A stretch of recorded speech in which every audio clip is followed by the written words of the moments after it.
বাহ, এতে মনে হচ্ছে আপনি খুব খুশি। এত কুতুর মুতুর করে কেন কথা বলছেন? আমার তো মনে হচ্ছে যে দুটোকেই আমি গুলি করে মেরে ফেলি।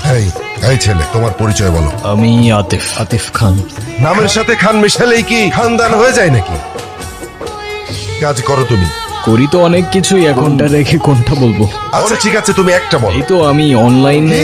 অনলাইনে কাজ করো তুমি? অনলাইনে তুমি কি করো? জুয়া খেলো নাকি মলম বিক্রি করো? আরে না না, বাহ, আমি আমার ভাগ্নিকে ঢাকায় পাঠিয়েছি কেন? লেখাপড়া করতে, তাই না? ও বড় বড় ডিগ্রি নিয়ে আসবে, সনদ নিয়ে আসবে। ও কি এনেছে? হ্যাঁ এনেছে, একটা কিছু তো এনেছে। ও বাড়িতে একটা বনশিয়াল নিয়ে এসেছে। ছে, এই বলবার দাও, তোমার বাবাই খেলতে না করছে। তুমি কিছু মনে করো না, ছেলেটা ওর মায়ের মতো একটু বেশি রাগি, তাই মাঝে মধ্যে ওরে আমি পাগল বলি। দেখলেই বোঝা যায়। নানু ভাই, তোমরাই তো চেয়েছিলে আমি বিয়ে করি, তাহলে এখন কেন সরগর পাকা? হ্যাঁ, তোমাদের পছন্দ মতো বিয়ে করিনি, তাই বলে আমার জামাইকে এইভাবে অপমান করবে? তো একদম ঠিক হচ্ছে না নানু ভাই।